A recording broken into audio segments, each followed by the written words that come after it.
Welcome to Thinking in Psychiatry, an Academy by Psychiatry podcast where we distill emerging research, translate evidence into practice, and support clinical decision-making for busy clinicians. I'm Dr. Sanil Rege, consultant psychiatrist and content curator at the Academy by Psychiatry.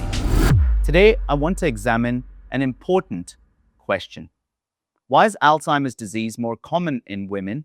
And what does that actually mean for how we assess risk and think about prevention and treatment? For many years, the higher prevalence of Alzheimer's disease in women was largely attributed to one straightforward observation: women live longer. But the paper that we're going to cover today is a JAMA Medical News feature by Rita Rubin titled "Trying to Unravel Why Alzheimer's Disease is More Common in Women."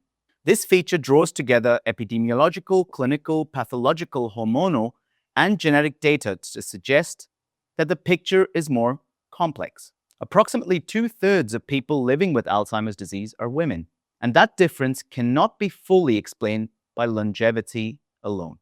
Biological sex, hormonal transitions across the lifespan, immune and genetic factors, and sex-specific patterns of modifiable risk all appear to contribute. So the questions are, why is Alzheimer's disease more common in women? And what does that mean for how we assess risk, interpret symptoms, and think about prevention and treatment? So if you are assessing cognitive symptoms in a woman in her late 60s with a history of metabolic risks, sleep disruption, depression, or early menopause, this should not be conceptualized merely as a generic aging brain presentation.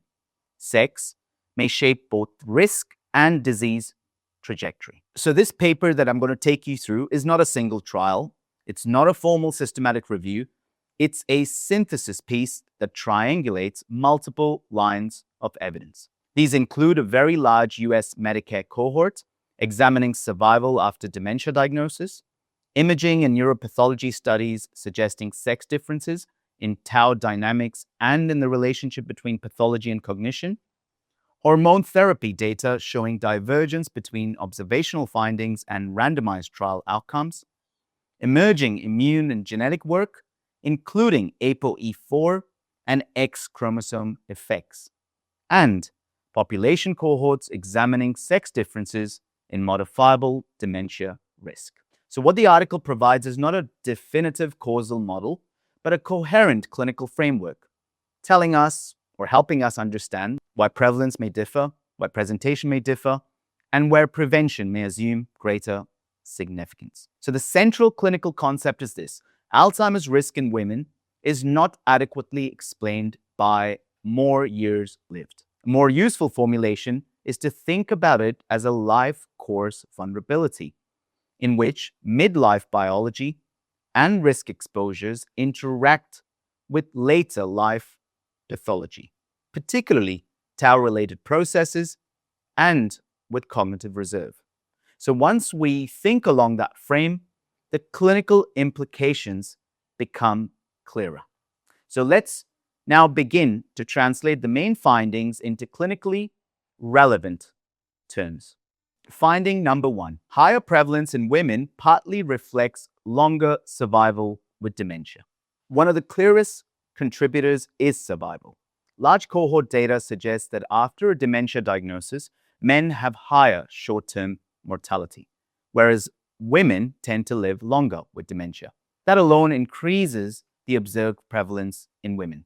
But there is an important clinical implication here. If women are being diagnosed later in the disease course or are able to compensate for longer before impairment becomes clearly evident, then we may be assessing them at different points in the disease trajectory. I slightly digress here, but this is a similar argument when it comes to the gender protective effect in ADHD. Finding 2, sex differences in neuropathology. Women may maintain cognitive performance longer, then decline more rapidly once tau pathology is established. Multiple studies converge on a clinical recognizable pattern. Amyloid burden may be broadly similar across sexes, but when amyloid is present, tau accumulation appears to progress more rapidly in women. And for a given burden of amyloid and tau, women may show a steeper relationship between pathology and cognitive decline later in the course. This becomes important because it challenges a common problem in assessment. A cognitively articulate woman with strong verbal abilities may perform relatively well on early screening measures, despite emerging neurodegenerative pathology. So when the history is concerning, particularly where there is progression, collateral concerns that are being raised, or subtle functional decline, a superficially reassuring cognitive screen should not automatically be taken as reassurance. It may instead reflect cognitive reserve. Clinically, that suggests a lower threshold for collateral history, longitudinal follow-up, and in some settings, biomarker-informed assessment. They're not necessarily saying that sex determines the outcome here, but because it may change how we interpret early clinical performance. Finding 3. Hormonal transitions may contribute to disease vulnerability. Menopause is the most obvious biological inflection point. Observational data link earlier menopause with poorer later life cognitive outcomes, and some estradiol-based treatment signals appear favorable in certain domains when initiated earlier. But from a psychiatric and medical perspective, we need to hold both sides of that story together. The Women's Health Initiative memory study found that initiating certain estrogen formulations with or without progestin in older postmenopausal women was associated with an increased risk of probable dementia. So here's the shift in the established clinical position. Hormone therapy should not be initiated solely for cognitive protection in routine practice. Timing, formulation, and indication matter. And any discussion of cognition remains secondary to established indications such as vasomotor symptoms and bone health. So in the article, Rubin says, "My feeling is that hormone therapy taken by the right women at the right time in the right formulation could be beneficial." But Marcia Gordon, PhD professor of translational neuroscience at Michigan State University, disagrees. Professor Gordon says, "There's very little evidence that there's improved cognition from using estrogens after menopause, no matter the formulation or the timing." She said, noting all estrogen-based menopause hormone therapy products must carry a boxed warning. The strongest type that includes the WIMS finding of an increased risk of probable dementia. So clearly here, the jury is out. There is, however, a deeper point raised by the article, which is mechanism-based. We know that estradiol modulates synaptic function, neuroinflammatory signaling, and glial biology. The decline at menopause may increase vulnerability in some women, particularly when it coexists with vascular risk, something that we've covered in the Women's Health course in a lot more detail. Next, finding 4. Modifiable risk factors may be distributed differently across women and men. Population cohort data suggests that women often carry a greater burden of several dementia-associated risk factors, and that some of these factors may be more strongly associated with later cognitive outcomes in women. The recurring themes are highly familiar to psychiatrists, the burden being depression, sleep disturbance, social isolation, physical inactivity, diabetes, and vascular risk, sensory impairment, educational opportunity, all of which influences cognitive reserve. So the practical shift is to recognize that midlife mental health and lifestyle interventions are also forms of cognitive prevention work, particularly for women. A 50-year-old woman with depression, insomnia, metabolic syndrome, and social withdrawal is not only a patient where a psychiatric aspect is to be considered, we also need to think that this may be a patient that is at a high risk for cognitive decline. And psychiatry is well placed to intervene early in that trajectory. Now that we've looked at the various modifiable factors, let's think about what are the implications for disease-modifying therapy. This article raises an important emerging question. Are there sex differences in response to anti-amyloid therapies? Some subgroup analyses suggest that women may derive less clinical benefit on certain endpoints, while other data sets appear more similar, potentially depending on the baseline tau burden. This may not be practice-changing at the moment, but it is relevant to counseling. It supports careful expectation setting, close monitoring of real-world outcomes, and continued advocacy for sex-stratified reporting in trials and registries. Sex should not be used to deny treatment, but it should make us more cognizant and more transparent about the uncertainty. So I want to bring all this together and think about a unifying clinical model, because this really helps us when we're thinking about formulations in the real world.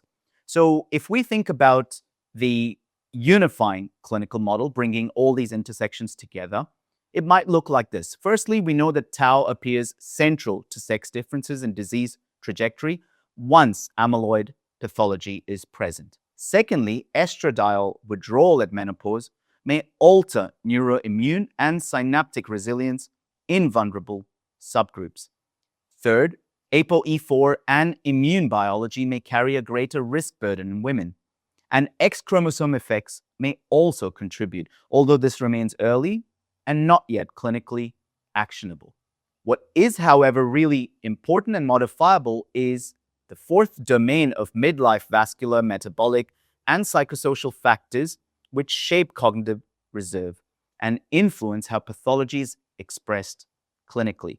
And this is where we can make a difference right now clinically in our patients.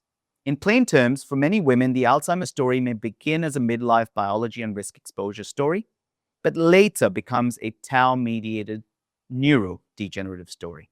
So let us look at both sides of the equation early on, where we can intervene and address the modifiable risk factors. Before we come to the end, let's touch on the limitations of the evidence. None of these aspects provide definitive causality. Medicare claims data cannot fully capture severity at diagnosis or all relevant confounders. We know that menopause and estradiol associations are largely observational, and they're also vulnerable to selection effects. One way of thinking about this is that this literature helps refine judgment. It does not replace it. So let me wrap all of this and link it to clinical practice. Few practical points that stand out are, firstly, women may perform better earlier in the disease course at a comparable pathological stage compared to men, and then decline more rapidly once tau-related processes are established. Key aspect to remember is that a normal cognitive screen does not always indicate low risk.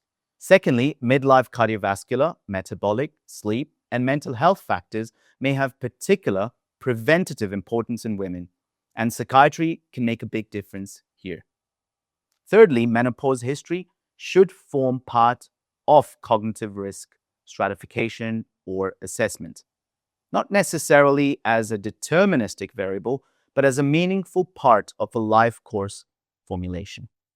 The key message being, just like in other psychiatric disorders, for example, gender-based presentations in ADHD, schizophrenia, we need to move from a generic age-based model of Alzheimer's risk to a sex-informed life course formulation, one that integrates hormonal history, vascular and metabolic risk, cognition and reserve, and the possibility of tau-driven acceleration once pathology is established.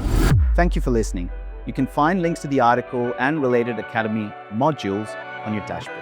I'm Dr. Sanil Rege, and this is Thinking in Psychiatry, where how we think is just as important as what we prescribe.